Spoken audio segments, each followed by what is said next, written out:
Hey guys, I just wanted to talk about my struggles of trying to get pregnant. This is actually a second take. My anxiety obviously kicked in because right after I filmed the first one, I started thinking about, holy shit, that was all over the fucking place, so unorganized and not how I wanted to put my thoughts out there. Because I wanted it more structured.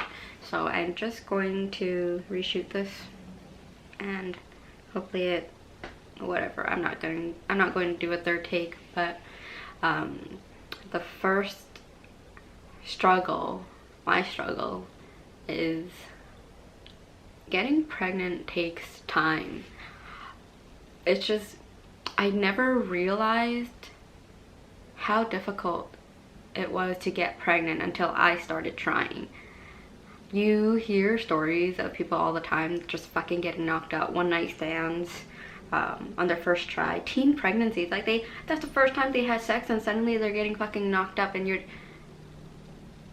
not trying to full bore rant, but like, and you think getting pregnant is so easy, and you know, for some they are more fertile, but it's like scientifically, like, it is actually more difficult to get pregnant. You know, you ovulate once a month. Your body releases one egg one specific day of the month, and that egg only lives from 12 to 24 hours.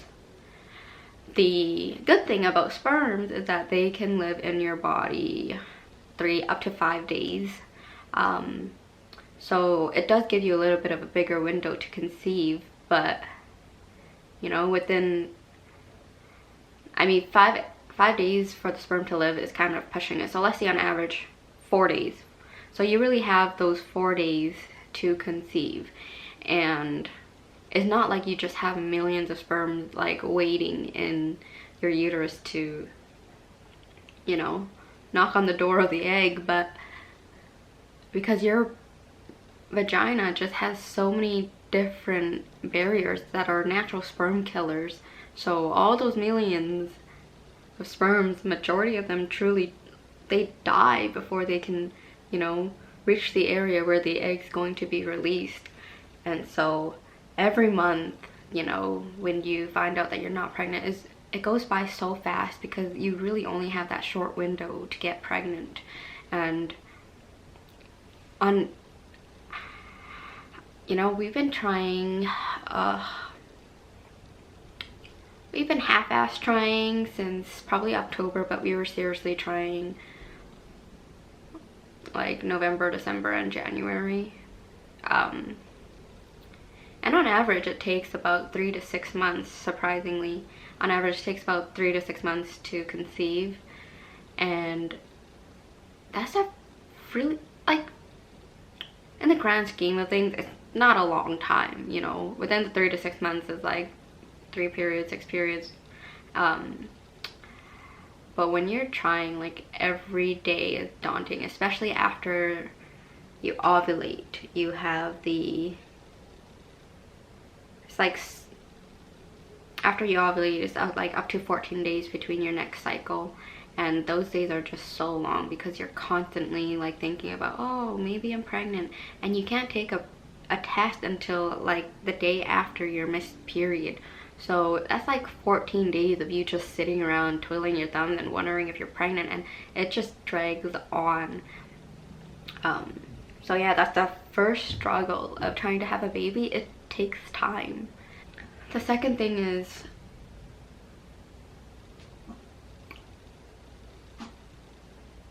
I don't know, maybe it's just me. I'm one of those overthinkers. I think about every single thought possible, every single avenue, every single option. I think about everything. And you know, one of the things that I'm struggling with is like my fear of being able to not conceive. Like, what if I can't, you know? What if I'm not releasing any eggs? Like, in the last couple months, my cycle became 35 days. It used to be about 28ish days, but now it's 35 days. And that's on the like back end of like a normal cycle. Like that's kind of pushing it to kind of almost be an irregular period.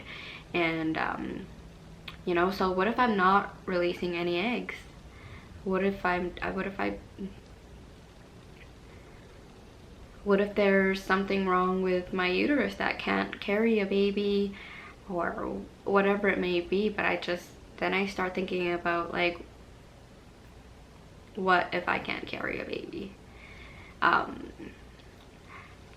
Which kind of leads me to my next struggle is I psych myself out. You know, you start reading all these forums, all these articles about, you know, the process of getting pregnant, and you start googling like the earliest signs of pregnancy, you know, just because you need to know it. Like I said earlier, between ovulating and the day of your missed period is generally 14 days. You want to know if there are any signs that you should be looking for that can tell you earlier, instead of waiting until the day after your period. If you know there are signs that you're pregnant. And the rough part is like those pre-period symptoms are so similar to implanting symptoms. So implanting is when the sperm already met the egg and they implant into the lining of your uterus to prepare for your uterus to carry the baby. And so, you know, I started reading all these articles, and you know, one of the symptoms technically of the implanting process is like mild cramping that is still quite a bit a ways from your period. So I've been feeling mild cramping for the last couple days, but my period isn't due for like another week. Another week. And so I know it's not like menstrual cramps. So then I'm thinking like, oh my gosh, what if I'm, you know, what if it's implanting? What if I'm, you know, actually getting pregnant? But there are just so many articles that tell you that there's actually no links to any symptoms specifically to implanting. Majority of people don't really feel like. Some women can claim that they feel it, but there is no science behind symptoms directly associated with implanting. But because some women have wrote like, oh yeah, they did feel it, then I'm like, oh my gosh, what if I am pregnant? And so I'm just psyching myself, and I'm, you know, giving myself so much hope. But that's one of the worst things you can do, because, you know, you just want to be as mellow as you can, because when you take that test and you're not pregnant and your hopes are so high, like, it's just so devastating. But yeah,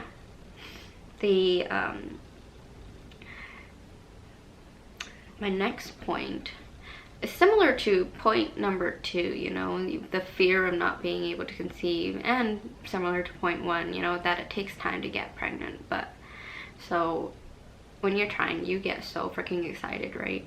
And, you know, I'm not even pregnant yet, obviously, hence why I'm making this video. But, you know, I've seen cribs on sale, I've seen strollers on sale, high chairs on sale, and I'm just like, oh my gosh, I should buy it, you know, it's on sale. And that's where, you know, like, I talked to my husband and we're like, that's where we're gonna draw the line, you know, we're not gonna buy that stuff until after I learn I'm pregnant, because that still gives me so many months to track sales. Things always go on sale. It's not like sales are a once a year type of thing. So these things will go on sale again, and you know, it's better to buy those things once we are actually pregnant than, you know, hoarding it right now. But I mean, unless that shit's on clearance, man, you fucking buy that shit.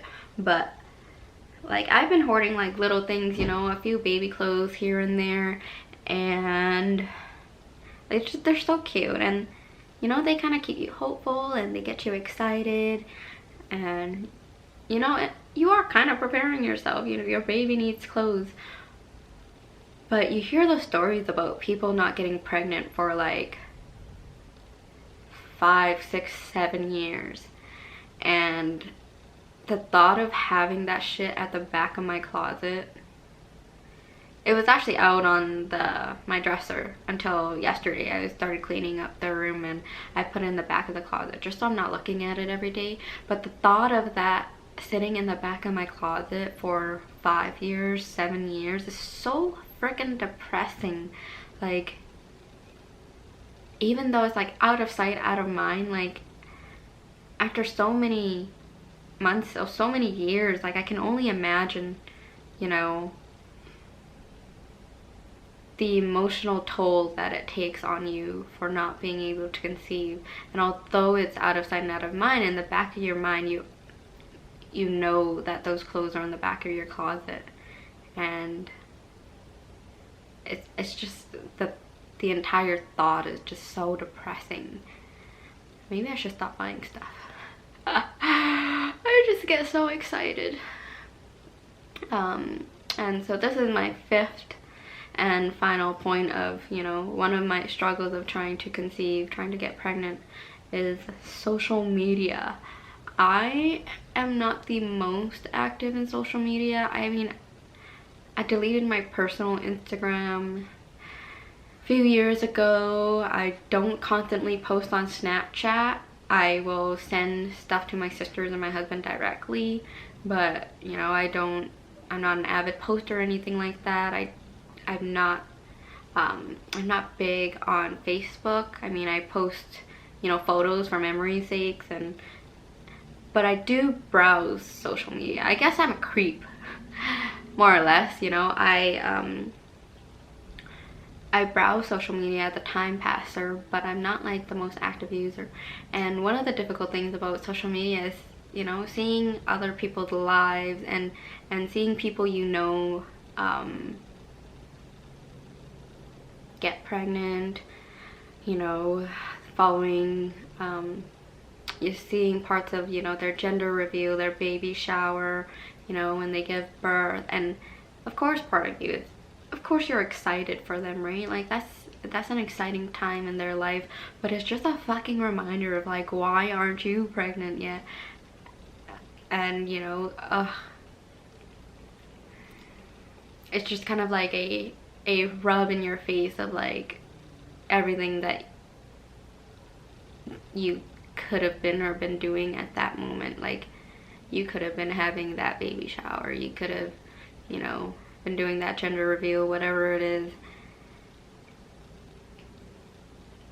I mean, I could just not go on social media, but in this day and age, that's just so hard. I mean, I should pick up a fucking book and start reading or something, but you know, it's hard. And especially if they're your friends, you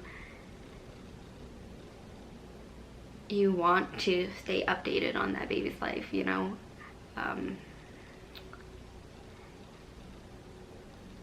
Yeah, so those are my struggles of trying to get pregnant. And